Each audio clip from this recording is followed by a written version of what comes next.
very few of us are critically thinking, and very few of us are living and learning. Living and learning is actually, it's a blessing if you live and learn. Because look at how mankind keeps repeating the same mistakes over and over again. There's something to that.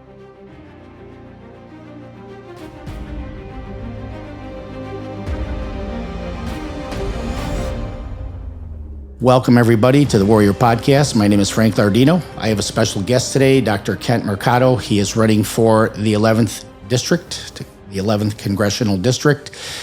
Please welcome him aboard. Dr. Mercado, thank you for joining us today. Well, thank you very much for having me here. I really appreciate it.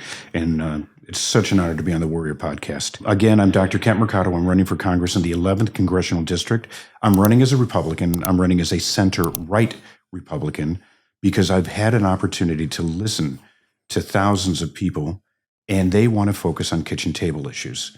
They want to focus on the economy. They want to focus on getting jobs back. They want to focus on education, securing the border, safety. And there's a lot of issues regarding health and access to both affordable health care, physical and mental health care. I'm a husband, I'm a father, I'm a physician, an attorney, and I do a lot of medical missions and a lot of humanitarian efforts. So I've been very blessed with the thing. So basically, I'm here to listen to people, and what I've heard from them again are just kitchen table issues. So I want to be the voice, and I understand that there's a lot of people. This is my opportunity to go ahead and represent the constituents, and some of them may, have difference of opinion. It's such a diverse issue. It's such a diverse area. It's a huge district with 8 counties that are represented. Everything from inner city Aurora to the high-tech corridor in Naperville, to farming communities out in Boone and Will and DePage and DeKalb. Okay, awesome. So we did get to know each other and talk. I would like you to tell everybody just a little bit about your life story. It would require a whole book, I understand, but doctor, medical doctor and attorney, give me a little background on that. I've been working as a physician for over 35 years. I specialize in wound care and particularly in what's called limb salvage. So I've been able to utilize my services not only in the inner city and in underprivileged areas. I've also done amputations in Haiti. Wow. When I did that. So I've been very blessed. I do a lot of things with my law degree, mostly as a lawyer, mostly for advocacy to help people. Currently, I'm working with a group of veterans to see if we can go ahead and find some housing and affordable housing. My nephew happens to be an attorney and also a grant writer, and we're working on acquiring properties and working with a lot of other bigger agencies. So you hit a nerve with me with the veterans. I always consider myself to be a patriot. I love my country. Not so much my government, but we're working on that, you and I. But I make it a point to thank veterans. They usually wear a baseball cap, or if they're in uniform, I will walk right up to them and say, thank you for serving our country. If I see a license plate on a car in the parking lot that says veteran, I write a note and I put it on the windshield, and the note usually says something like this: thank you for serving our country and protecting my freedom. You represent the best of us. Sincerely, a grateful citizen. Awesome. And I leave those notes all the time. I tell the stories on Facebook. I frame it out. Like, I was in the grocery store. I saw a man standing there with a vest on. He had all his unit patches on, and I walked up to him and I frame it out so it kind of teaches people, like, it's easy to do this. You just have to take a breath, and they're so appreciative. They say, thank you for thanking me. Oh, I know. So I appreciate what you're doing with the veterans. That is super meaningful. No, I was born on a military base while my father was serving as an Army surgeon. Wow. So that was very nice, and I've been very supportive of that. I was just in support of veteran-owned businesses. They had a festival at the VFW in Naperville just 2 Saturdays ago, and that was very nice. And helping and coordinating things, I did things behind the scenes. I didn't even bring my cards with me, but I talked to different people. There's a group that's a veteran outreach program that actually helps supply not only funding for new businesses for veteran-owned businesses. They actually will go ahead and have an entire team that works with them, so they can go ahead and work on acquiring funds, running the business, everything else like that. And I was able to go ahead and put a fellow who's building steel building constructions in contact with the people. And it was cute because it was literally the other person was in the next room and you could actually see them on the other side of the glass, yet those two didn't even communicate. Wow. And so I just thought that was, so little things like that you do, and you don't necessarily take credit for it. You just go ahead and it's an introduction and helpful. Yeah, I love that. Okay, so let's get into some meat and potatoes here. One of your primary issues is the economy. So, how do you want to frame that out? Because I have my opinions on the economy as well. Like, what do you think's happening, and what do you want to happen? Well, there's a couple of things that you have to do with the economy. One, you have to go ahead and you have to work in getting a pro-growth program. You have to help small businesses in many different aspects, whether it's giving tax incentives, decreasing regulations, anything that you can to decrease the cost of living, increase, work on infrastructure so that things are cheaper, work on the actual price of what we're using. We're currently using the fossil fuels, and until we make the transition, we need to keep those costs down by going ahead and utilizing what we have. And so instead of stopping some of these pipelines or stopping some of these other things, they just stopped a natural gas pipeline distribution center for liquid gas out of Texas. So that there's no reason that it was 10,000 jobs locally and 70,000 if you include all the people. Why are you doing that? Let's go ahead and help the economy grow. This can fork off into another issue about climate change and all that, which I'm well versed on, and we'll get to that. But let's just say we don't know conclusively about climate change and CO2, even though we do. It doesn't make any sense to while we have a reliance on fossil fuels and we can be completely independent, why are we crippling ourselves by not utilizing our own resources and then begging other countries, to supply us? Isn't it that simple? Well, I would say that obviously energy independence is a forefront, and I think we need to go ahead and do that. And until we make that transition, I do. If you want to go ahead and hit climate change, I'll be happy to do that. I do believe that we do have an impact. I do believe it. I just don't believe that it's the rate that we're being told. I happen to be the medical guardian for my adult learning disabled cousin down in Miami, and we were on the beach 2 weeks ago. According to Al Gore, we should have been, Miami and New York were going to be underwater by 2012. So I do think that we have that, but if you're going to go ahead, we can't cripple our economy. We actually are lowering our emissions, and we're doing our part. But China and India, which are the biggest polluters and biggest carbon output people, have their little caveat is that they don't have to follow anything until 2035 because they're quote unquote developing nations. We'll circle back to climate change. I want to just hit the economy a little bit more. One of the things that I don't really care for, and I'm very cynical about world governments, and we send a couple $100 billion to Ukraine under the guise of whatever they tell us, and we have other issues here that $200 billion could be clear it up. Like we talked about our veterans. We don't take care of our veterans. Housing for the whole entire country with $200 billion. Right. And that would be addressed, period. It would be done.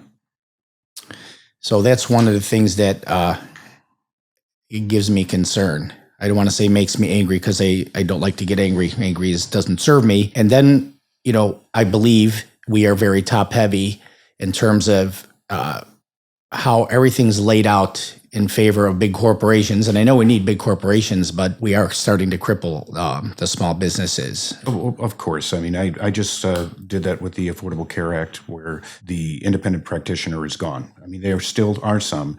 In 2010, before they passed it, 80-something% of the doctors were independent. Doctors and practitioners were independent. By 2017, 80-something% are hired either by bigger groups or or government or other agencies. So we've completely taken away that entire industry. You also look at what happened with the pharmacies. You used to have mom and pop pharmacies on every corner, and now you're basically down to CVS and Walmart and a couple of specialty things. Mm-hmm. But they'll go ahead and you have to have the same regulations as a large company. And as a small business, you're unable to go ahead and do that. and you can't compete. So as the corporate structure applies to our healthcare system, you know, I'm preaching to the choir. I have some real estate clients. They're salt of the earth people. They put themselves through medical school. He's an anesthesiologist and she's a general practitioner. And I hadn't seen him in a while because they bought a big house with me, and then they started looking again, and we hugged each other. And I asked him how their jobs are going. He said, you know, mine's good. And he's the anesthesiologist, and she's like, mine not so good. I go, what happened? And she said, when I became a doctor, I joined a very small group. I wanted to provide personal attention to my patients, and it got purchased by one of these large groups. And now she's on a 15-minute, every 15 minutes, she's got to get them in and out. And she said, I have older patients that require an hour or more. I can't give it to them. And she's retiring from being a doctor, and she's in her 40s only. She's quitting because they whisked her into this monetized system where it's really not about people, it's about profit. And absolutely. And have you come across people in your, I'm sure you have, that are losing faith in the healthcare system because it's becoming that way? Well, most of those people that were independent did go into a group setting. And many of those people, particularly people in my age group, where I'm in my early 60s, are retired now. If you have the requirement that you can only spend 15 minutes, just using my cousin as an example, he's diabetic, he's HIV, he's blind in one eye, he's got heart issues, he has a number of things. Just to go ahead and review his chart is 15 minutes. Right, right. So I don't know what we can do about this because this machine, like in my book, I call it the controllers, the people who are in control, or the entities. I told you before we started the podcast, I feel like we've already lost our republic, and what we're doing here is we're clawing back. Some people may have a better view of it and say, you know, we're preventing the loss of the republic. I think we're further on than that, and we're going to cover a lot of these things. On the economy in general, I feel like everything's inflated. Of course. The market, where the markets are inflated, we have these big groups like BlackRock and Vanguard in control of pretty much everything. Whether it's ESG or anything else that they're putting into it. Yes, I know that to me, it's a market manipulation, because it's magical how right before the election, you know, the market's gone up 20%. Right. And gas prices have gone down too. Amazing. Amazing. Isn't that amazing? What a coinkydink. What a coincidence. Yes. And, you know, it's not ironic because we know everything is manipulated, like you said. You know, I used to be in the trading pits. So we'd have an event like Israel goes to war with the Palestinians. We would have a market, like the market would drop. Mm-hmm. Everybody would lose confidence. Any big thing that happened in the world would make the market drop. Mm-hmm. So we have Russia, Ukraine, nothing happened in the market. We have, you know, Israel, nothing happened. We're dropping bombs and nothing's happening. It's like, there's no reaction anymore. So that's how I know. I don't know if it's an Oz behind the screen that's manipulating it, but don't look behind the curtain. Yeah. So it doesn't make any sense to me. Now, I do believe that if the power switches to the other party after the election, then they're going to make everything collapse. Well, they'll call it a market correction. Right. So now that brings me down to one of your other, you have education as one of your priorities. So tell me about that. Education is obviously incredibly important. I happen to choose to be, I'm a double doctorate. I happen to choose in an attorney. That's the direction I chose. But I realize that a 4-year degree is not for everyone. And I'm advocating job-specific training, and I'm advocating for all sorts of apprenticeships. There's a lot of federal dollars that are there. I went and I met with the Illinois Manufacturing Association, and they're having trouble finding people. Now, large companies can go ahead and hire and train them. But a small company, if you're a CNC shop, or if you're something a little bit bigger, where you have a small, where you do little runs, short runs, manufacturing, the equipment now is so technical, and you have to have specialty training. You need to have programs that are paying for these people to be trained so they can come and hit the job running. And these places are paid very well. A lot of these things are well, and I think we need to go back to working on infrastructure and other jobs. A pipe welder, any of these other people, plumbers and electricians, all make $100,000. It's a very honorable profession, and that everybody does things a little different. And I realize that my youngest son is a firefighter, and he's an EMT, and he's working currently on his medic program. And I think that's awesome. It's not a 4-year degree, but it is a specialty training, and he'll be able to help. He'll be able to help people.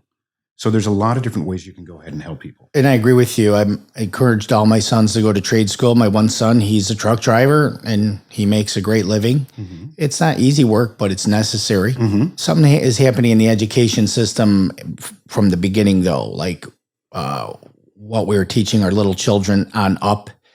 And I don't know if that's having any effect on what they choose to do as they get older, because young people now, they're not interested in being electricians and plumbers and, bricklayers.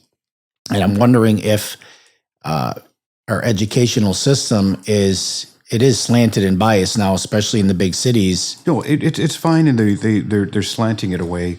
What they're spending the time is focusing on, in my opinion, they are not concentrating on the important things like reading and writing and learning your basic skills. They're not working on critical thinking. They're spending too much time working about social issues. And if they were to go ahead and do that, they could help. I want to say in my district, there is St. Charles North High School. St. Charles North High School was one of 2 federally recognized schools in the country, in the state. Only 2 of them that did that. They only had a 50% passage rate on these standardized exams, and they're nationally ranked. It is so ludicrous where you have these things where it's 9 and 10% in North Aurora, and not North Aurora, Aurora East. You have a lot of these programs that are not working on skill sets. So instead of working on teaching them critical thinking and teaching them how to do that, they're going to go ahead and say, we should really remove these school tests. They're a little biased, so we don't want to go ahead and make people feel bad about themselves. Work, learn, study. Focus on those things so that these kids can come out and have some skills and have the ability to think and go ahead and work within an environment. It's wonderful if you want to go ahead and get a degree in all sorts of different social justice programs, and we need people like that, but we don't need the majority of our students thinking that. We've also changed what's important on that. The value of work, the value of hard effort has gone. When you first came out, you probably got 1 week of vacation in your first job as your offer. And then you came in, and after a year or 2 or 5, you got a second week and maybe a third after 15 years. The people now come in and want that 15, they want that 3 week, they want that work-life balance, and it's great. But sometimes you actually have to work for it and earn it. I know that when I went to law school, I was married, I had children, I went to law school full-time, I had a diabetic clinic in the morning, went to law school in the afternoon, saw my private patients from me in the morning law school in the afternoon, and 3 days a week I went to 2 or 3 days a week I went to night school. Every Saturday I worked, and then every Sunday I would go and I would see my patients at the clinic because it's a lot of wound care, things like that. So I would have to see them, but I would start out at 5 or 6 in the morning so that by the time I got home by 9 or 10, my kids were just waking up and we were going to church or doing something. But they didn't miss that part. But I want to make sure that you go ahead and you do these. You have to go ahead and put forth the effort to help as many people as you can. But in order to help, you also have to help yourself. You have to learn how to learn. And I feel that I've instilled a wonderful value in my kids as far as work ethic. Michael is actually working full-time, going to school full-time, and he's doing his clinicals at the same time. So he's doing 80 to 100 hours a week. And he's pushing himself. My youngest daughter, because there was a strike at the school where she was doing her master's, in order for her to finish on time, she took 4 classes at the same time as she worked full time. So she has that work ethic, and I feel very good. My wife has 2 masters, and she has that work ethic where she's going in. She works for a fertility clinic, and she gets up And she has to be there at 5 o'clock in the morning because of the way that they do that to make sure that all the labs and the patients are ready in case they have to do something, whether it's the labs or going ahead and actually doing the some of the other really highly technical work. So these are long hours, and she's doing that. All my family, my mother's a writer, my father was a doctor, my brother is a IT specialist, and he has his master's as well, and put his kids through law school and geothermal engineering. My sister's kids are an epidemiologist and an engineer. I mean, people are going ahead, and we really try to instill, and that's what we learned as an early age. Even if you aren't coming from a particularly repressed background, the work ethic and to go ahead and want to go ahead and improve yourself and improve the life of others. This is a good collateral side story. In my book, I have a chapter on leadership, and one of the components of leadership is parenting. Mm-hmm. And I've thought through parenting quite a bit, like what makes a good parent? Is it the millions and millions of decisions we make on behalf of our child? And then I thought through that, and I'm like, man, I know some parents that are really hands-on, and they're beautiful parents, and the kids, they don't even make it through childhood, or they turn out to be, shitheads, for lack of a better word. And then some parents who were terrible parents, and the kids turned out magnificently. So I'm like, well, maybe it's not the decisions. What is it? And I boil it down to two things. And this is just the world according to me. Number one is you have to show your children unconditional love that they feel in their heart, even when you're sticking your boot up their ass. Mm-hmm. Okay. And then the other is you have to live your life in such a way that you want your children to live their lives, because they're watching you right out of the womb. Your behavior is teaching them. So in your family, you're busting your butt, you're getting an education, you're working, you're moving, you're helping, etc. You basically train them by your own behavior. It's no accident that your whole family and every branch of your family, everybody is doing the same thing, because you're all leading by example. And I think those two are the most important things. So you must be giving them that unconditional love too. No, that is. I think the number one thing that you need to be successful just in general is you have to believe in yourself. That's the one. So you have to do that. And a lot of that is having critical thinking, being exposed and being encouraged at an early age. So doing that without overdoing it, not doing everything for them. They have to go ahead and make mistakes on their own, but they can learn from some of your mistakes. But you have to have faith in yourself. You have the support of your family or your family community, because I know that there are different types of families that are out there. And then the third thing is you need a champion for your cause. I'm hoping to be that champion for many people, and I know that I have been on many instances. I'm constantly writing letters of recommendation for people, and I do get a kick out of it, because it's not only for kids that I'm helping get into either law school or architecture school or nurse practitioner programs or medical school, but I'm also writing letters for physicians and attorneys and everything else like that, because I know that I care and I'm compassionate and I want to help them in any way that I can. That's a perfect example of one of my life fundamentals, and that is the highest form of living is giving. Mm-hmm. And it's so easy to be kind. And once you get in the habit of being kind, it's like cheating life. And here's what I mean. You get an automatic payback.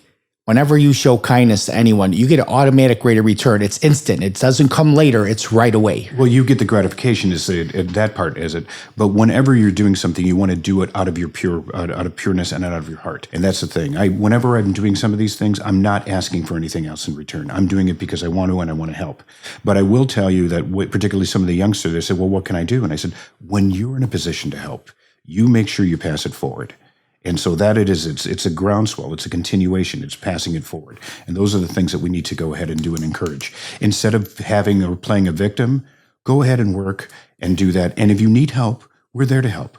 If you need things, we'll help direct you to the resources. If I can't help you, I will go out of my way to see if I can find somebody who can. So I'm going to throw a little curveball at you, because I know you're a man of faith, yes? Yes.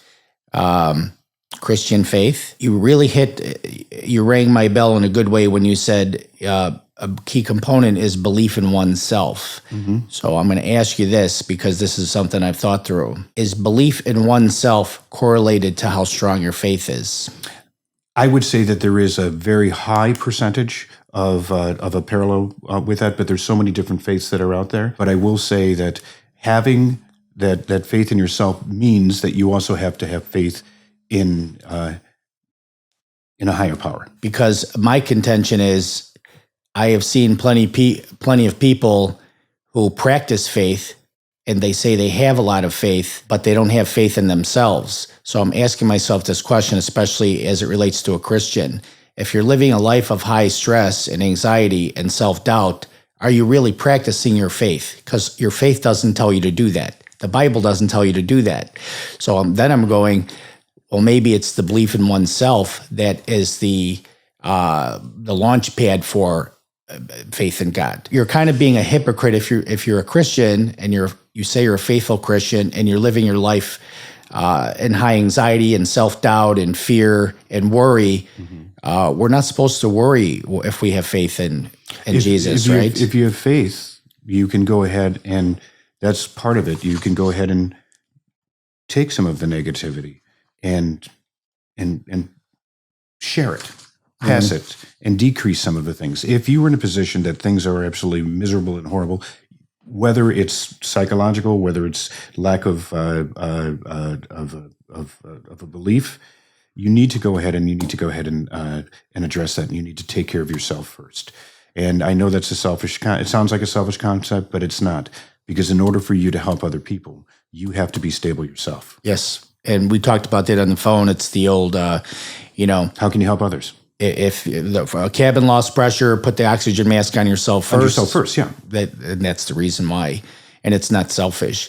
I think part of our societal problems are whatever power is guiding this. We could say it's left liberal, ultra left liberal, or whatever. We're so consumed with feelings, right? Not actions. We're so consumed with blame and not accountability, right? Everything that happens in our lives, we've steered our ship right here, period. And it's not anybody's fault, So I coach a lot of people, and we talk about this all the time. If you're going to tell me anything about victimhood, I don't want to hear it, because you have chosen to be a victim. Now, in extreme things like, you're subject to trauma and stuff, That's different. Yeah, it's different, but you do have a choice in how you frame the trauma out, right? Well, they have a saying about stress, that there's no such entity as stress. It's situations that you're placed in and how you respond. This is completely different, but I was driving in a rainstorm on my way to my daughter's graduation from her master's program, behind a truck, could barely see, white knuckle driving. And most people would say that was stressful. My response is I did not have a particularly good reaction to the situation I was put in. Great. So this is neuroscience you're talking about, yes. Right? So you're just reframing it. This is a little. But going back to one thing that you just mentioned, which is very important to me, is the accountability aspect. When people go ahead and play the victim. There are times it's very easy to play the victim. It's incredibly easy. When things don't go your way, it's because you're a victim. Well, did you actually study for something? Did you actually prepare for the test? Did you actually do this or that or whatever you needed to do to do that? If you're preparing yourself and you're giving your effort, it's very rare that you fail. And by the way, failure is not when you don't succeed. Failure is when you never try. I agree with that. Another thing I address in the book is if the system is slanted against you, if there is built-in like racism in the system and all that stuff, if it's there, and there may be some instances, yes, yeah. That you can. But my question would be, if that's the case, and you're in that group of people that has the slant against you, are you better off campaigning about how terrible the system is, or are you better off going, other people in my group have made it, I can make it, and I will make it? Which mindset will lead to a better life? Well, I have two examples of why I know that even if there is an unintended bias, there are ways to get around it, and there are ways to help, and there are ways to do that. My father was of Puerto Rican descent.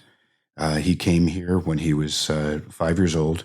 By the time he was 7, he was such a good student that they skipped his third and fourth grade. So he Wow. did that. Then during the Korean War, they graduated him when he had just turned 16, so he wouldn't have to go into the military right away. They took about 6 or 8 of the brightest kids from Crane Tech, and they did that. And he was able to go ahead, and his parents always focus on education. They said you could be 4 years older, or in 4 years you could have a degree. They always felt the importance of education. Both of he and his brother are doctors as well. But it's not only the educational component, but you just don't let yourself. It's within you. It's within your family. It's within the support system. One of the doctors that work with us is now down in Texas. One of the surgeons that will work with us.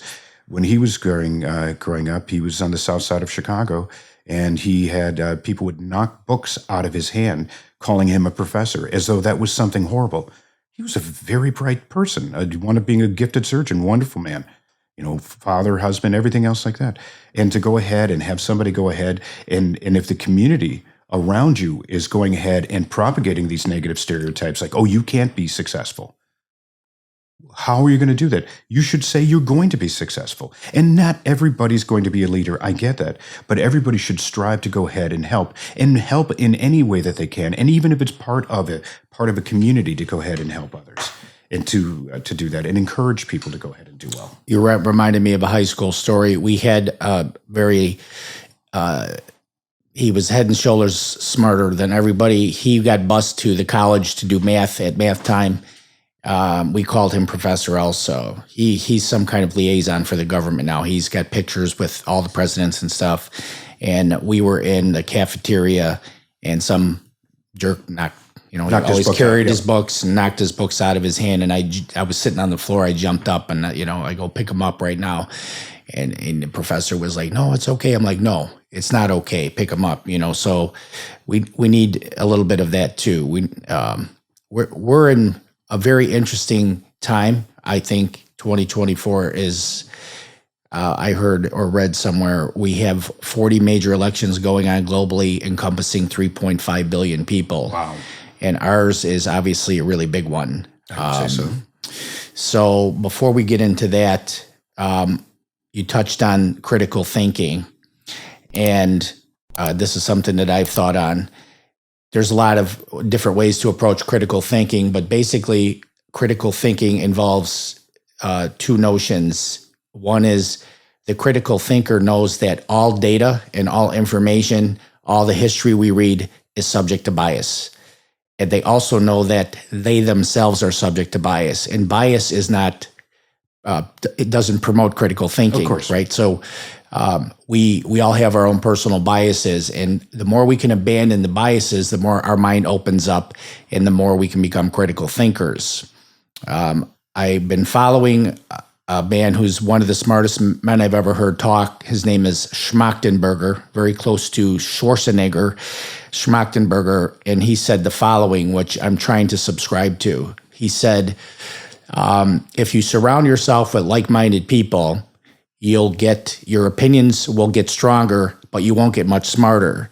But if you surround yourself with people who aren't like-minded, but they're very intelligent, you'll get a lot smarter and you'll hold on to your opinions a little more loosely. So I'm trying to sprinkle a few of those people in, but the problem that I found is that I have plenty of those people. They're very intelligent and they're not like-minded, but they're so ultra-biased. They're not critical thinkers. So I'm not getting any smarter when I'm trying to have a rational conversation. Like I have a friend who's way far left, and he was talking about Biden, and I just said, have you noticed some kind of cognitive issues? Like he's not all there sometimes. He's like, oh, he's running the country like a boss, and this and that. And I was like, man, you are not objective. I can't talk with you. So I keep him at arm's length now. So, but back to the critical thinking, very few of us are critically thinking, and very few of us are living and learning. Living and learning is actually, it's a blessing if you live and learn. Because look at how mankind keeps repeating the same mistakes over and over again. There's something to that. You need to learn your history, and you need to learn from that. You do not need to repeat the same mistake. You can just go ahead and view what's going on as far as critical thinking. One of the things that I've been very blessed with is that As a physician, I had such a plethora of different variances of people, everything from truck drivers to PhDs. And you would go ahead and you would listen and you would spend time doing that. Having this opportunity to go ahead and meet thousands of people, I'm meeting people from all walks of life. And I want to make sure that I hear what they're saying. And from what I've heard again is they want to focus on these kitchen table issues. They don't want to go ahead and focus on the polarizing issues. So that's what I'm focusing on. And by the way, the only way I would be able to do that is to listen. And you're only going to be able to grow unless you listen and then go ahead and act upon it. Absolutely. So one of your major issues, which is one of my major issues, is the border. I try to watch a variety of news channels. Mm-hmm. They're pretty much all slanted the same way now. Fox may be a little bit different, but I get a lot of news from other sources other than the TV. So this is my view of it, and you tell me if I'm looking at this correctly. We had a president that was trying to make the border secure, mm-hmm. and now we have a president that I believe it was in his first official day of office, they opened up the border. Well, so, just eliminated many of the stopgap measures that were going on. All right, so I'm trying for the life of me at the time to think about what is the benefit of letting people in without vetting them, okay? We have a lot of enemies. Every country has enemies. There's nothing to stop high-level operatives coming in here or cartel members. Like right now, we are susceptible to horrific acts of terrorism. And I thought through this. I'm going to write a fictional novel, and maybe I'll put this in it, and it's kind of macabre, but if just 1,000 highly trained operatives came from, let's say, China, these would be like special forces type guys that were trained with. Right? I understand. I understand. They could wreak some havoc. They could. I would say, obviously, the vast majority of the people that are coming in here and very, very misguided. They're coming here under the assumption of an asylum claim. The asylum claim is a very limited provision, of which we typically only take about 25,000 people that come in. We just had 25,000 people if you're using the operatives, we just have 25,000 military-age Chinese that just came in last year, and 15,000 so far. So obviously I hear your concern about that as a possibility, but the vast majority of people have been misled. They have been told that they're here, and in order for you to go ahead and do this, you can skip the line by claiming asylum. The way that the rule is set up is that you need to go ahead and show that you were in fear of your life, in fear of your safety or your personal things, so you can go and you come here. You're supposed to start and file with the very first country asylum that you go into. People are skipping it and are just coming straight here. When they come in, the vast majority, I don't know what that number is, if it's 90, 95, or 99%, do not qualify. They are given a little ticket, a little something that they just come in, and they said, come back in 3 years, 5 years, 7 years, and we'll have your hearing.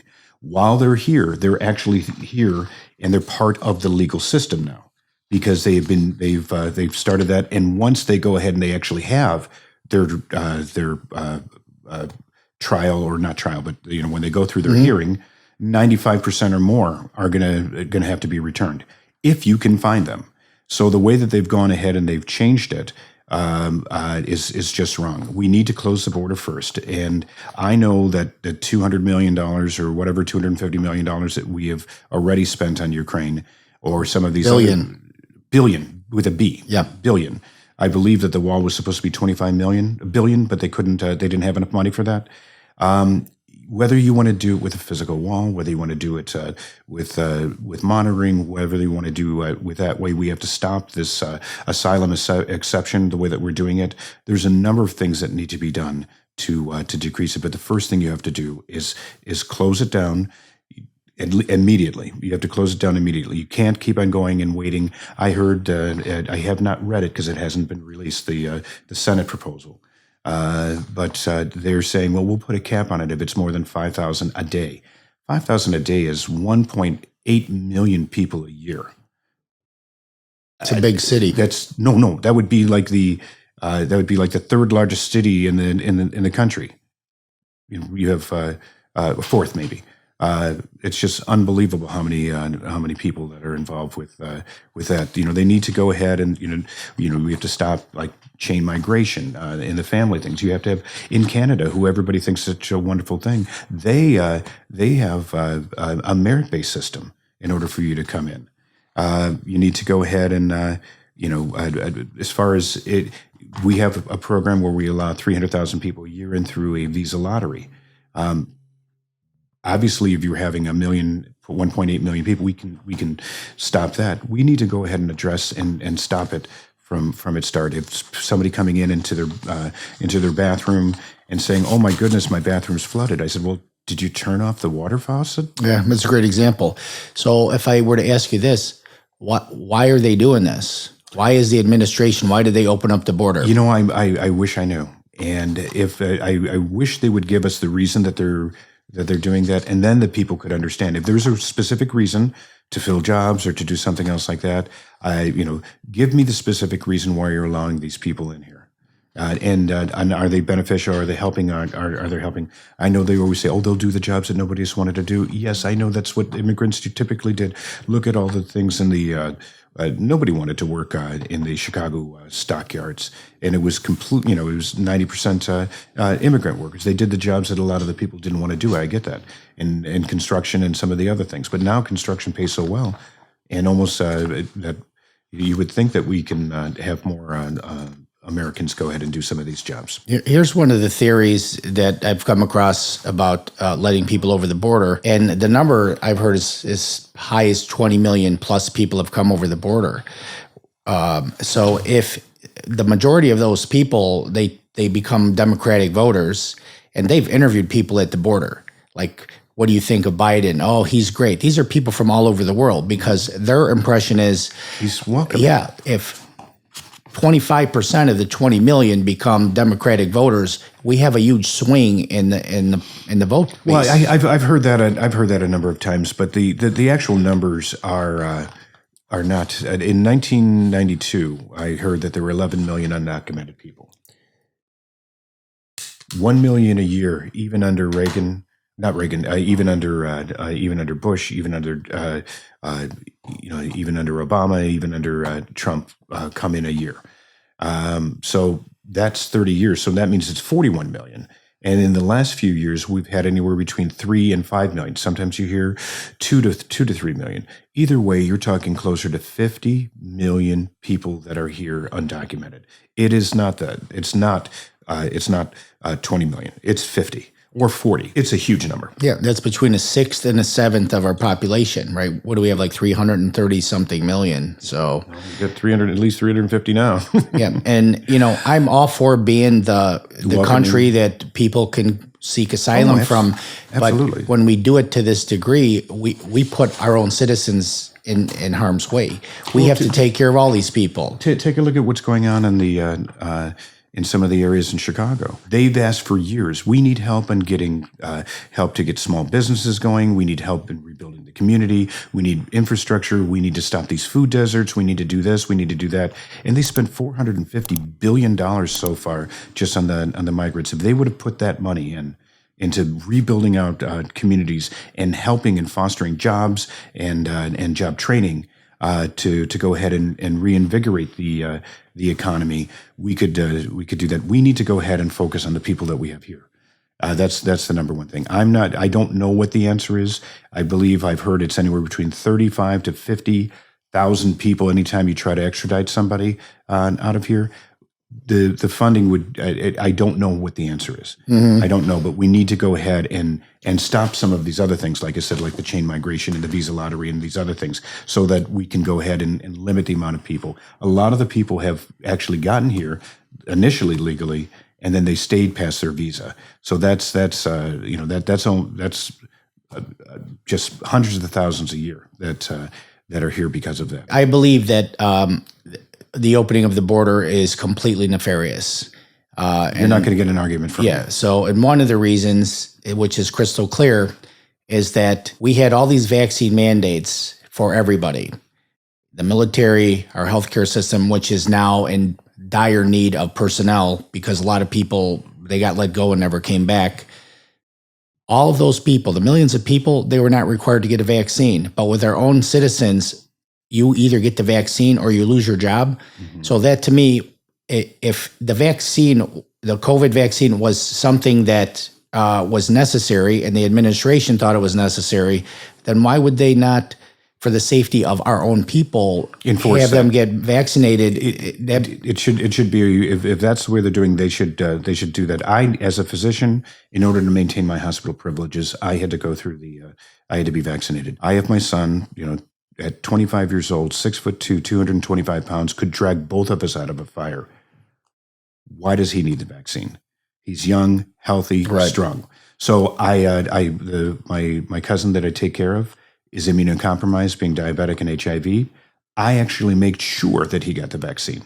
So there are instances that you want to do that. If you're senior, if you're elderly, if you're immunocompromised, if you have a secondary comorbidity, those are the indications, not for a child, not for a healthy young man like my son. And use it, and particularly since this is actually technically not even a vaccine, this is an mRNA. Gene therapy is one of the terms they use. Gene therapy that they're using, and it's causing your body to respond as though you have the virus. I could go into all of this topic for hours. Let's just suffice it to say that everything was mishandled. There's a lot of mishandling, and now they're trying to get back some of the military people, some of the hospital employees, some of the other people that they let go because of that. If you went ahead and actually, everybody says follow the signs, follow the signs. If you see that people under a certain age group are not as susceptible to something and not as likely to transmit something, why are you making them? Follow the signs? Really follow the signs. Don't just say you're following the signs. Make sure. And what would be your reasoning that they did it anyway without following the science? Oh, because yes, I see your hand gestures. So money rules the day. Yes. I would like to talk a little bit about, circle back with the climate change, because you did say you feel like we're contributing to climate change. We are, but not at the rate, nowhere near the rate that we're being told. We're talking about, oh my goodness, we have to make these changes right away, and we are crippling some of our businesses. We're the only ones out of the Paris Accord that actually has reduced our carbon emissions. And even in Europe, they're not doing as well as we are. And certainly China and India are exempt, and they are 5, 10, 20 times the amount of emissions that we did. They just built 50 or 100 new coal burning plants in China, and they're not even worried about it. And we have to go ahead and we have to have regulations on our businesses. I understand the concept that, maybe we can have a carbon tax, maybe we can have this, maybe we can have that. I'm all for making a transition into renewables when we have the technology that we can do that. I know that they just had, I think it was last year or 2 years ago in Texas, the backup grid was wind and solar, and it couldn't keep up. It couldn't keep up. Until we can get the battery technology that can store the energy and we can work on it, we can't make an arbitrary date of 2030 or 2035 as a drop date until you have everything set. We have an ability to accommodate. When I was in high school in the 70s, in 1977, 78, and 79, we had 3 of the worst winters in Chicago history, one right after the other. The headline of the Chicago Tribune was "The Dawn of the New Ice Age." There were scientists who were believing in that too. So I'm not saying that that these people aren't, they don't have good intentions. But how do we go in 30 years to, actually be 40, to go ahead and to do the opposite extreme? The way if you take a look and you do core samples of that, we have ebbs and flows. We do have climate change does exist. It's natural, and we may have an impact on it, and we probably do, but certainly not at the rate that we're talking about. And going ahead and moving up a few degrees, you're going to go ahead and there's other things. There are shipping lanes that'll be open. There are longer growing seasons. There are going to be other things, and maybe you can move people from one area to the other. That's a great point. So you and I aren't completely on the same page with climate change.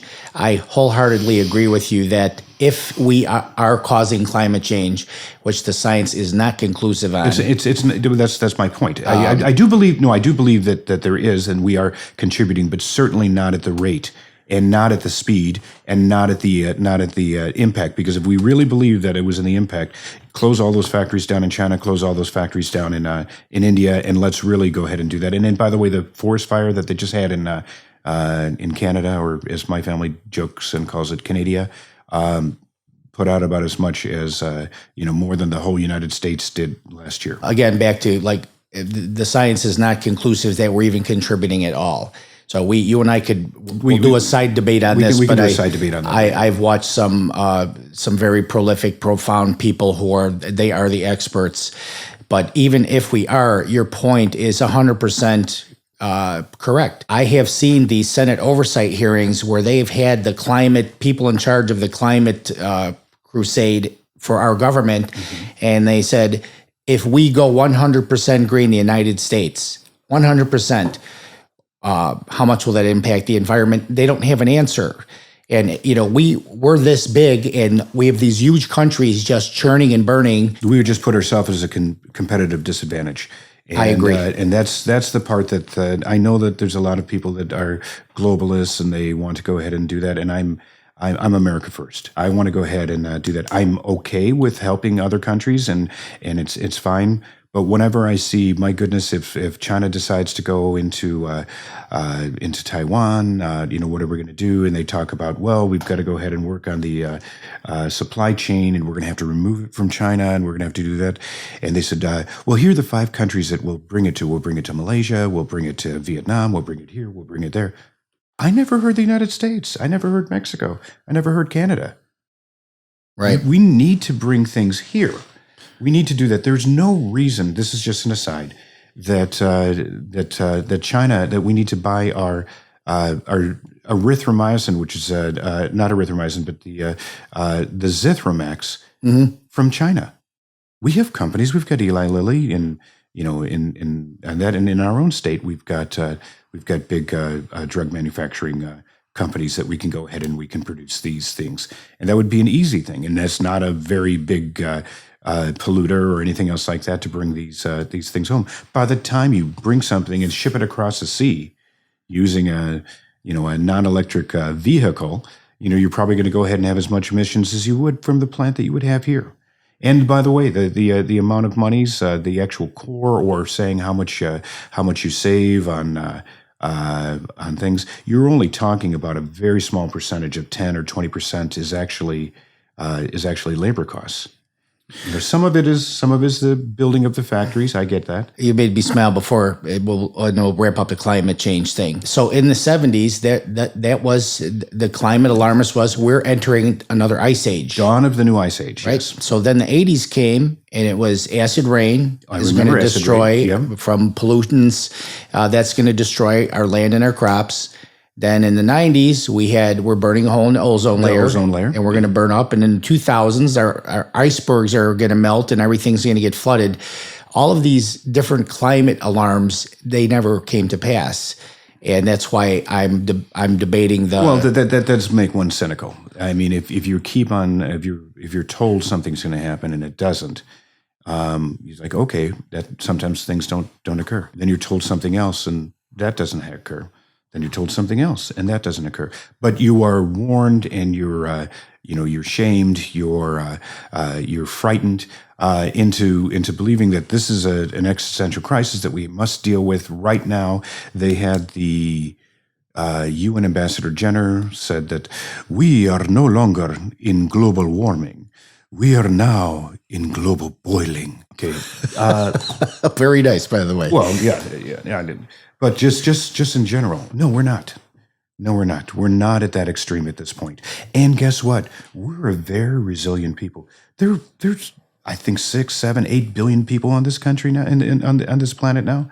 We've been able to go ahead and survive all sorts of different things, and do that, whether it's rain or whether it's flooding or whether it's snow or ice or all the things. You just make accommodations, and you learn how to go ahead and do that. Sometimes it gets, you try so hard that there's unintended consequences. For example, the fields that they have for the solar panels that are in some of these remote areas, which are great in, you would think in Arizona or some of these other places where they have sun 300 days a year, whereas Chicago, we have sun 90 days a year, 92 days a year. That's not the best backup as far as I'm concerned. But in those places, they have to water the grounds to make sure that there isn't soil erosion. And now they're emptying out the aquifers just so that they can keep the ground wet. So so it's a balance game and finding out what works. And we'll go ahead and guess what? We're wonderful. I mean, I believe in American exceptionalism, and we'll figure these things out. And guess what? Maybe somebody in Europe will figure it out too. Maybe somebody in Asia will figure it out too. And we'll follow them. That's fine. But we're not going to go ahead, and I do not believe that it's anywhere near the pace that we can't keep up. And I love that. So you touched on this other concept that we have a problem and we have a solution to a problem, and then we have the cause of the problem. Okay, so we can solve the problem now and put up solar panels. That's solving the current problem, but that problem is occurring from something else upstream. And if we don't address the thing upstream and we just solve the problem now, then that creates a problem downstream, right? So like you said about the water, I do agree in our resilience as a people and a country. It's just the leadership, I think, that's why we're here and sitting here talking. The leadership is misguiding us in our ingenuity and not creating the correct solutions. We should have an America first methodology with our government, because we're not putting the oxygen mask on us. We're putting it on everybody else, and we're running out of oxygen ourselves. Yes. So we're in agreement about that. What do you think about Donald Trump? I voted for Donald Trump twice. And I believe that his policies were better than what the current Biden policies are, and that's why I'm a Republican. And I'm a conservative leaning. I'm probably the most I'm not as conservative as some people, and I get that. But I do believe because I believe in trying to do as many things bipartisan wise. I think that it is a personality issue. It's a little bit of selfishness on his part that is causing a lot of the dissent against him. But if you actually sit down and look at his policies were good, and that's how I'm looking at it. I had my favorite. He's no longer in it, but I will support whoever wins the primary. And guess what? We'll find out probably in about a week or so. I'll share a little secret with you. I'm a patriot, and I told you how I like to thank veterans. And I never voted in my life. And people would say, that's you're doing a disservice, that's your number one freedom and whatever. And I'm like, look, I'm cynical. I know about human nature, and I know how politics works, and I know the power of the dollar.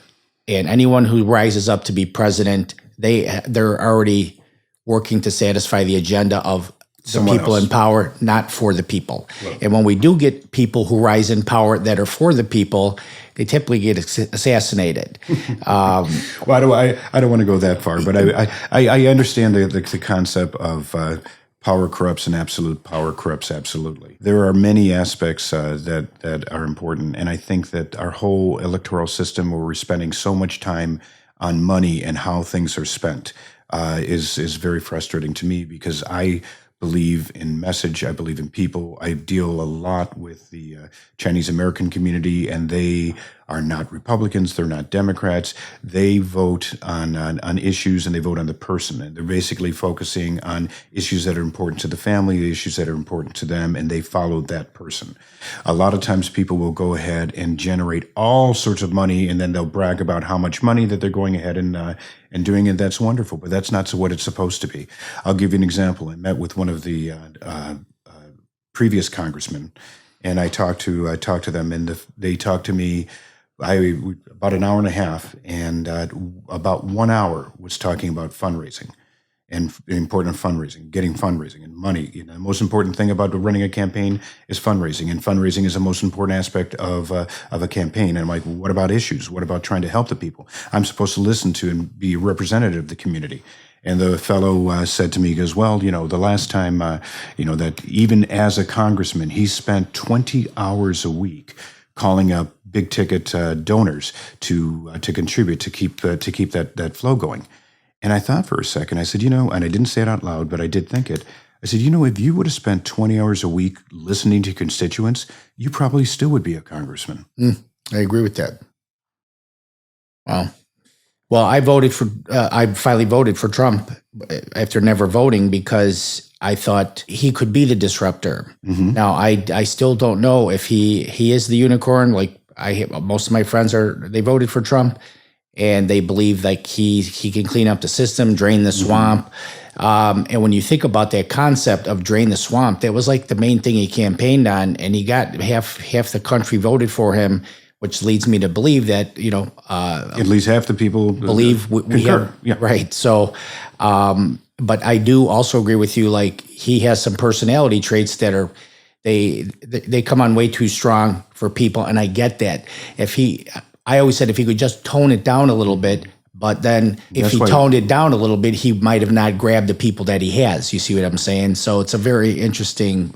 He's going to have to tone it down. Just period. If he wants to win, he's going to have to tone it down. I know too many people that are in the center, and too many people that are center right, that are so dissatisfied with his personality that they're not spending and listening and thinking that, wait a second, his ideas and the way to go ahead and do it, and judging his accomplishments and judging what needs to be done. They're taking the personality first, and it's disappointing. My focus again is to listen to the people, and I'm sure there are going to be times that if I vote on something, and I'm here to represent the constituency. So if I'm voting for something, it's going to be on a plurality of what's important to the people. This district is very diverse. So there will be times that people will say, well, gee whiz, I thought I was getting somebody this or that. Well, you were getting something who's conservative. I love your methodology. And I told you I have a chapter in my book called Leadership. And that is one of the components of a great leader, is you have to listen to the collective brain power of the people that you are leading. Well, that's number one, because they're educating you. You're learning from them. Right. So, well, I mean, even Charlie O, who owned the in the 70s with the Oakland A's, said that if you have two people who agree on everything, then one of them is unnecessary. That's right. That's hilarious. He was an interesting character, I like too. Him. Yeah. So, are there any things happening globally that are concerning to you? I mean, we have our own problems here, but I'd like to be America first, America-centric, America-focused on that, but I realize that we do have to go ahead and help out in some of these other things. We need to support, to a certain extent, we need to support Israel, because they're the only democracy in the area that we need to focus in on helping them, but only with military aid, and the same thing with Ukraine, only with specific things, no blank checks, nothing else like that. You don't need to do that. The way that Russia is set up, they'll keep on going. Their plan. This is not a 6-month war or 8-month war. They went bankrupt the Soviet Union went bankrupt trying to fight in Afghanistan. It's okay to say to stop and take your losses on that, but I don't know if they're going to go ahead and try to do that. I'm a little concerned with some of the things and the monies that are being spent in Ukraine. I do not want any blank checks. Right now, the way it is that it's. If you want to send some of our older military equipment, then that's fine, and then we can replenish our own.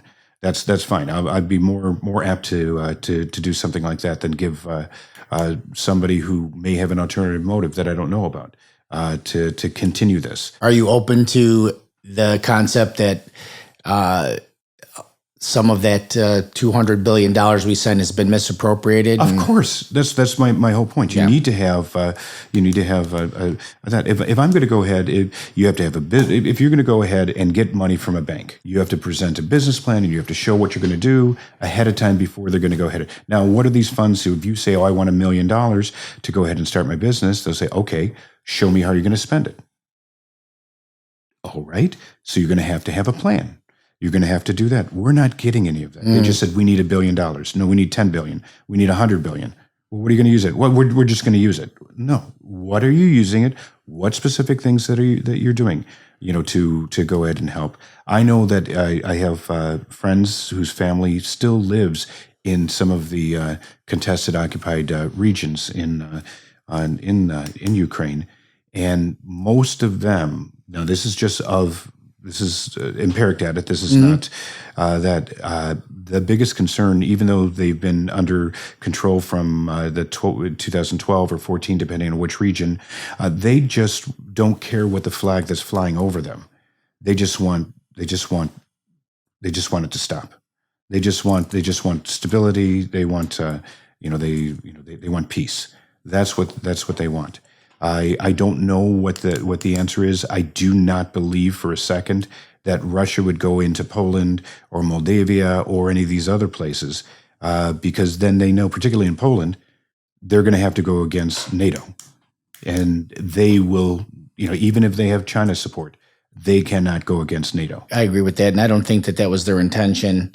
But this is another whole subject to talk about for another podcast. Let me ask you, let's switch gears here. Do you have faith in the integrity of our presidential elections, that they're accurate? Of course, I have faith in it. I think that there's some things that make you go, on stuff. But I will tell you that I talked to a family friend who is a traditional Republican, and she's planning on voting for me in the March 19th primary, in the Republican primary. But she told me that she's always voted Republican, and she voted for Biden. Now, I think that she was obviously misled, and she thought that she was voting for somebody who was much more moderate than what their actual policies were. And this time, she's not going to vote for Biden. But there are a number of people who did. The way that they made the rules and the way that they changed it, for example, in Pennsylvania, where the executive order to go ahead and do these mail-out ballots was done during COVID, they had an entire 2 years to change that, because to make it legal, you have to do it through the state assembly. It still has not been changed. It still has not been addressed. There are many things that the Republicans were very complicit on, that they allowed a lot of these things to happen. I do find it very unusual that we had an uber popular person and dynamic president in President Obama, and he only got 60 million, and somebody who's hiding in his basement got 80 million people. But yet you still think that... I think that there was a concerted effort to go ahead and focus on mail-in balloting. It was a focus on things. I mean, you had John Fetterman elected because of mail-in balloting, because by the time he came in and actually was able to debate, he was actually not able to debate, and he already had enough votes to win. I think that would have changed the course. We would have had another Republican senator. So there's a lot of manipulation on things, but I do believe that the Republicans are complicit with it, because they've had these things and they know that they could have made these changes, and they didn't. So anytime you go ahead and you try to clean up voter rolls or do these other things, I know down in Tennessee they were saying they're removing 450,000 people on that. These are 450,000 felons that they're taking off the voter rolls. That's what they're taking off.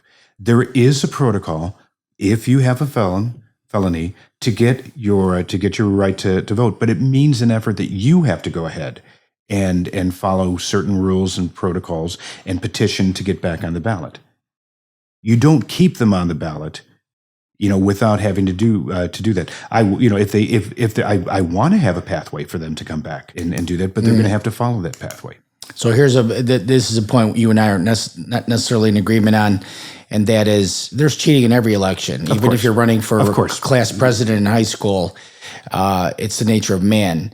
There was a documentary made by Dinesh D'Souza called 2,000 Mules, in which they had cameras at the the mail-in places, and they followed these people through their cell phones. I saw through the data tracking, everything else like that. So obviously that is some voter fraud. I don't like the way that they cheat and they say, well, there's no evidence of mass voter fraud. So they'll acknowledge that you have instances. So the magic one in Atlanta, where they pulled out a trunkload of ballots from underneath the table after they closed and they shut down. I see enough that makes me realize that there are things that need to be improved. I think that we have to work on many of those issues. I think what the Democrats typically do is that anything they can, they will do.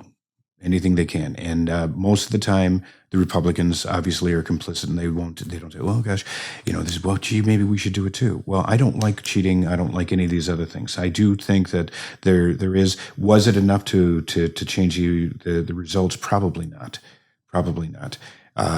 But I do believe there was enough nefarious things that need to be addressed so that we don't have that. And so we have much more of a confidence in our voting. I know enough people who say, why should I vote if my vote doesn't mean anything? I live in Illinois. And when I vote for the presidency, I'm voting for the Republican candidate. I haven't had a Republican win, right, in how many years? So am I throwing? But I'd rather vote. I'd rather absolutely. show my vote. So this goes along what you're saying about and I told you at the beginning, I'm not a Republican or Democrat. I think they both need improvement. Let's put it that way. Yeah. But like Tulsi Gabbard, when she was in the government, she said on her first day in D.C., they said, Democrats go that way, Republicans go that way. You're not allowed to commiserate with each other. You are not allowed to vote in their favor like that. And I think the Democrats, they adhere to that way better than the Republicans, right? The Democrats vote as a single monolith, and it doesn't matter that you have a few exceptions. You had Joe Manchin who did something, but it's very interesting to see what percentage and how they get really just almost complete unison on almost anything that they do. And even if they're a progressive socialist or if they're a moderate, they're still all voting in mass, in block. And I think people have to go ahead, and it proves that they're particularly who I'm running against. If you take a look at the voting record, it is against, again, 100% towards the voting record. It's the same voting record as Nancy Pelosi had. It's the same voting record as anything. I mean, are you really representing the constituents? I met with the National Federation of Independent Businesses talking about some issues. And I was told that this person only voted 20% of the time with the interests of small businesses. That's not representing the constituents. You want to make sure that you vote for with that. So we have to go ahead and we have to. And I'm not saying it's more on independence or independence of thought, or at least having more influence on different things.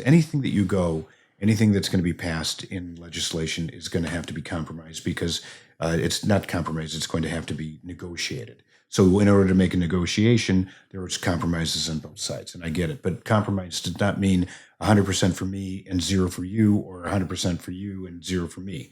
That's not what compromise is. In any of the businesses, if both parties feel that they got 80% of what they wanted, that's a good deal. So this is what bothers me, because this is why I can't align with a party per se, because they're like two street gangs fighting for the same street corner. You would think collectively, if we all are thinkers and critical thinkers, that the Venn diagram of what's in the best interest of the people would overlap and almost be a concentric circle, right? No, I mean, you should have it about like this. Yeah, but they're barely touching. How could that be? Why can't we common sense think of things that both parties will say, yes, we are in agreement with this. Yes, we are in agreement with that. But it almost seems like on every issue, it's black or white or A or B. I think part of it is it's not exciting. It's not sexy to go ahead and talk about working on things together and organizing and doing that. When I'm listening to the people, I'm hearing so many people that are center. They might be center left, center right. They might be independent, but that is that. So, I mean, right away, you have about 60% of the people that are on board with stopping all this polarizing stuff. But you get that's the squeakiest wheel gets the grease, and that's what it is. I have been to in order for you to go ahead and do that, depending on whether it's the Senate or there's different rules in the Senate and in the House. But in the House, you either can present something through a congressional office, or you can present something through a committee, and then it can be disseminated. Of course, then it would have to be go back to a congressman to actually introduce it, and then you have to wait depending on who's in charge on who gets to go ahead and what issues or what legislation is being presented. So becomes very political because some things will never be presented, or some things are presented knowing full well that it's not going to pass in the other house. And a lot of times they can say, "Oh, I did something. I voted for this," knowing full well it's not going to pass.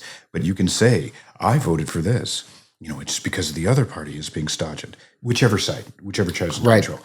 So that's kind of the thing. Whereas I'll be able to work with many different aspects of people because I've had to work with people. I never judge somebody about what their political affiliation or race or religion. If I'm coming in to go ahead and I have somebody who got their foot or leg run over, I mean, I'm here to take care of you. I never even ask what the insurance is.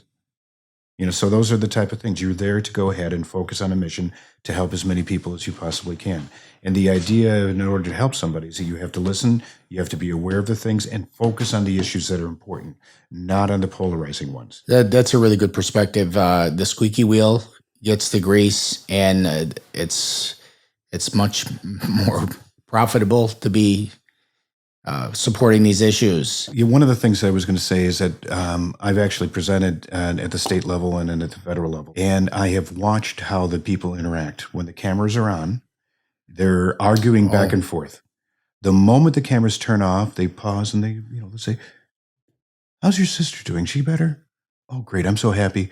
And I remember being at one of those committee hearings, and I felt like I was a bobble doll. I was just like, what did I just see? What did I just see? The reality is these people are friends. They hang out with each other. I know Tulsi Gabbard said that, but Tulsi Gabbard went out to eat with the Republicans. She hung out with them. She exercised at the same, at the same. She went to the same gym. She went to the same, operas, the same other things. I mean, I know that Scalia and our RBG were buddies, and they went to the symphonies together all the time. So people do that all the time, and people are in general people are civil. You're just hearing the squeaky voice. That's all. And in general, if you really go ahead and if somebody comes in and they're that passionate about that, you want to find out. Tell me why. Help me explain, because I'm not seeing it. I'm not seeing why you would be that passionate. But go ahead, enlighten me. Help me out. Help me understand why you're passionate about this issue. And if there's something that we can do that we can incorporate some of your passion without doing a I win and you lose, or you win and I lose thing, we can let's sit down and work. And we want to listen. We want to go ahead and work together. One thing I really like about you, and this is just my read on you from our conversation today, in negotiations, there's basically three types of negotiators. There's the competitor, there is the compliant, and then there's the collaborator. Collaborative, yes. Competitive negotiators, they want to win at all costs. Correct. They use bullying, they'll use profanity, and in those instances, it's best if you're on the receiving end is to shut them down. And by shut them down, it's like, one of my trades is a realtor, and I remember submitting an offer, and this realtor called me. She was a high-powered realtor, and she said, first words out of her mouth, "Thank you for the shit offer." And I knew right away where she was going to go. Mm-hmm. And she got belligerent with me, and I said, I'm hanging up the phone now. When you can talk with a respectful tone, because I am a professional as well, then we'll talk. And I hung up on her, and you have to shut them down. When you have a compliant negotiator, they're just too nice. They go along with everybody. They're waving in the wind, and they don't. You have to have conviction as well. Right. But the collaborator makes everybody feel like they had a win-win at the end. That's what the goal is. We're that's here what I'm saying about you. You are a collaborator. Well, so thank you. I appreciate it. But that's what I have to do. I've been in uncomfortable and hostile situations. I've done a lot of things, particularly on a lot of the international things that I did. When I was in Haiti, I came in with the United Nations, which was awesome. But as our American group, the Cubans didn't want to work with the Americans. The Belgian didn't want to work with the French. There were all these different groups that were fighting amongst each other, aside from the Haitians that were there. And I stood up and I did kind of a High School Musical thing. And I said, look, we're all in this together. We're here to help the people. I can work with anybody. Let's go ahead. We're here to do this. And I sat down, and there was a fellow who's a professor from NYU, orthopedic. And he goes, gee, Kent, I didn't realize how fluent you were. Because everybody was speaking their own language. And I said, no means no in Spanish, French, Creole, and English. I knew what they were saying. The idea is that we're here to help the people.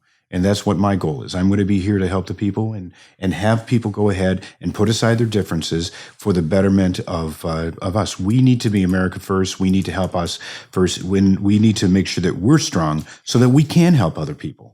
On that, I'm fully on board with even helping some of these the triad of countries, and maybe bringing some manufacturing down to that area, and having part of that supply chain. I'd rather see it in Mexico and El Salvador than I want to see it in Malaysia or in Vietnam. I just love the stuff that you're saying. You have such a diverse background with being a doctor and an attorney. And I've got my mortgage broker's license too. Oh, you did? Yes, I still have it. Awesome.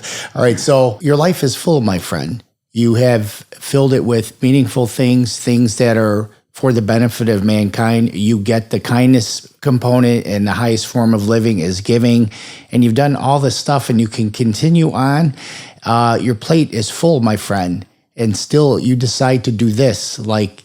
To just tell me about the shift. Like what made you decide to take this on? Because this is a big deal. Well, it is a big deal. But I had a beautiful day where I helped multiple people, and these were things that were absolutely unrelated to my to being a politician and helping people, being a mentor, reviewing policy for somebody, helping somebody do that. It was just it was a beautiful day. It was like 6 or 7 things that I did, and I was just really happy. And I told my wife, I said, even if I don't win the election, I'm not going to stop trying to help people, because that's what my mission is, to help people.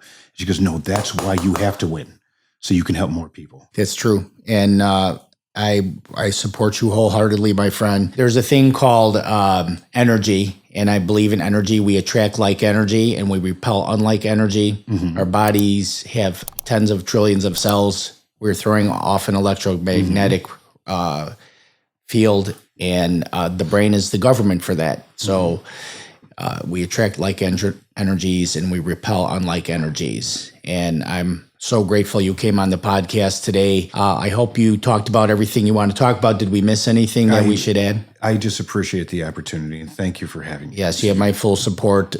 You're a great man. You've done great things. I don't know if you've written a book about your life, but it wouldn't be a bad idea if you get around to that sometime. So I'm going to keep on focusing on helping people in whatever capacity I can. That's my mission. That's my calling. Awesome. And I know that I've been influential enough to help my children have that same passion. Awesome. I'm going to shake your hand right now. Thank you so much. I'm going to get my hand all the way in. Yeah. Thank you very much. Thank you for joining us today on the Warrior Podcast. We are with Dr. Kent Mercado. He's dynamic, and he's going to do some good in the world. We'll see you at our next podcast. And remember, there is a warrior inside us all. Thank you, everybody.